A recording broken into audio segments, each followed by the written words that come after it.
నాదా క్రియేషన్స్ ప్రేక్షకులకు నమస్కారం. Happy father's day.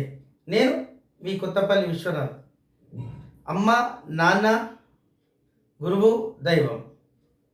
ఆది నుండి అమ్మకు ప్రథమ స్థానం ఇచ్చాం.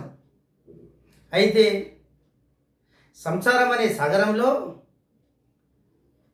బండికి 2 చక్రాల్లాగా, బండికి 2 జోడెడ్లలాగా అమ్మా నాన్నలు కలిసి తమ బ్రతుకు జట్కా బండిని భారంగా ఈడుస్తారు.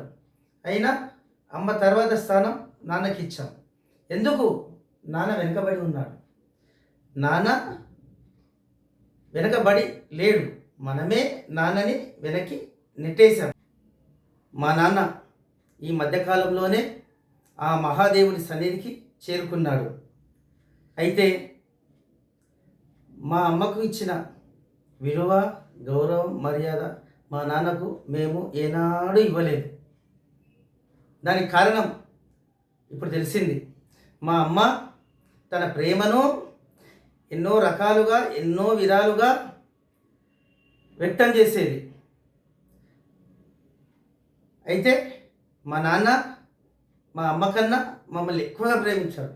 కానీ తన ప్రేమని తన మనసులోనే మౌనంగా దాచుకున్నాడు. ఎప్పుడు తన ప్రేమను ఏ విధంగా బయటికి వ్యక్తం చేయలేడు. అయితే మా నాన్న మమ్మల్ని ఇండైరెక్ట్గా ప్రేమించాడు. అయితే మా నాన్న మౌనాన్ని ఇప్పుడు మాకు అర్థమైంది. మా నాన్న మౌనంలోనే మాపై ఎంతో ప్రేమ ఉందని. అయితే మా నాన్నలాగే అందరూ నాన్నలు కూడా తమ ప్రేమని కడుపులోనే దాచుకుంటారని నేను ఇప్పుడు అర్థం చేసుకోగలుగుతున్నాను.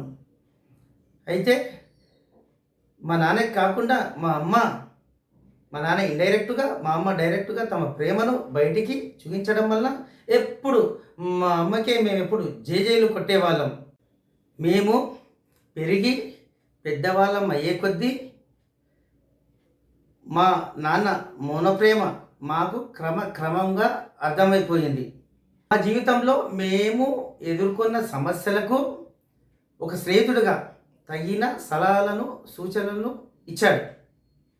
అయితే ఇంకో విషయం ఏంటంటే, అందరూ తల్లిదండ్రుల్లాగా నువ్వు ఇంజనీర్గా, నువ్వు డాక్టర్గా, నువ్వు ఏదేదోగా అని వాళ్ళ అభిప్రాయాలని వాళ్ళ పిల్లలపై రుద్దుతారు. కానీ మా నాన్న తన అభిప్రాయాలని, తన ఆలోచనలని, తన భావాలని ఏ విధంగా మాపై రుద్దలేడు. అయితే మాకు ఆసక్తి ఉన్న రంగంలో మమ్మల్ని ప్రోత్సహించాడు. మా గమ్యస్థానానికి చేరడానికి తను వెనుకుండి బాటలు వేశాడు. తను వెనుకుండి మమ్మల్ని ఆ దిశగా సక్సెస్ కావడానికి తను అన్ని విధాలుగా, అన్ని రకాలుగా ఎన్నో రకాల త్యాగాలను చేశాడు. అయితే అందరూ నాన్నలు మా నాన్నలాగే ఉండాలని నేను కోరుకుంటున్నాను. అయితే నాకు పెళ్లి వయసు వచ్చాక పెళ్లి చేసుకోమన్నారు. అప్పుడు నేను మా నాన్నతో అన్నాను, నాన్న నేను కుల, కట్న, వర్ణ, వర్గ భేదం లేకుండా ఒక ఆదర్శమైన వివాహం చేసుకుంటానని.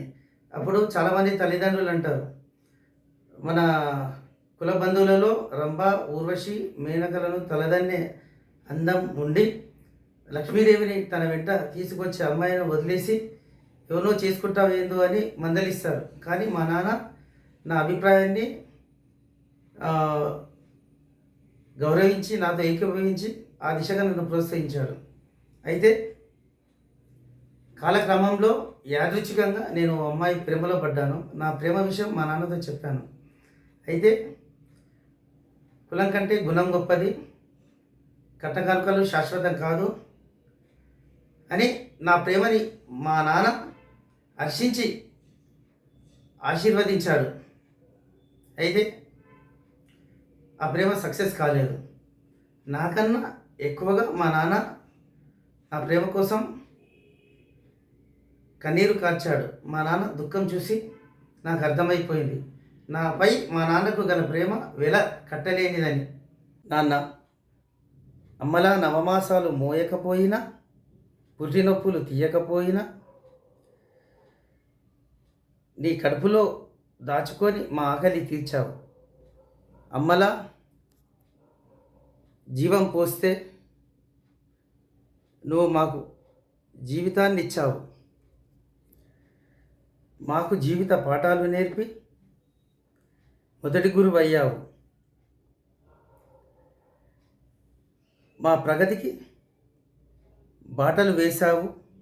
మా కలల సాకారానికి ప్రకారాలను నిర్మించావు. నీ గుండెల మీద నన్ను పడుకోబెట్టుకొని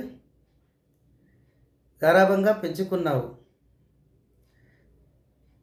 నా నయనాలకు సింగిడి రంగులను పరిచయం చేశావు.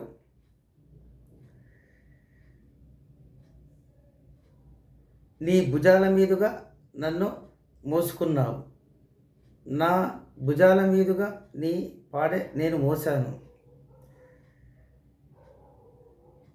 జీవితంలో అన్ని పోరాటాల్లో పడి గెలిచావు. కానీ మృత్యువుతో చేసిన పోరాటంలో ఓటమిని చవిచూశావు. చివరికి నన్ను అంధకారంలో మిగిల్చి వెళ్ళిపోయావు. కన్నీటి వర్షాన్ని కానుకగా ఇచ్చి కనుమరుగయ్యావు.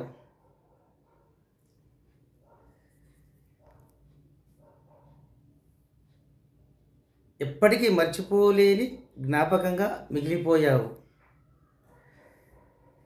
నిన్నే దైవంగా స్మరించుకుంటాను నా కడవరకు. లోకా సమస్త సుఖినో భవంతు. ఓం శాంతి శాంతి శాంతి. ఓం నమః శివాయ. ధన్యవాదములు.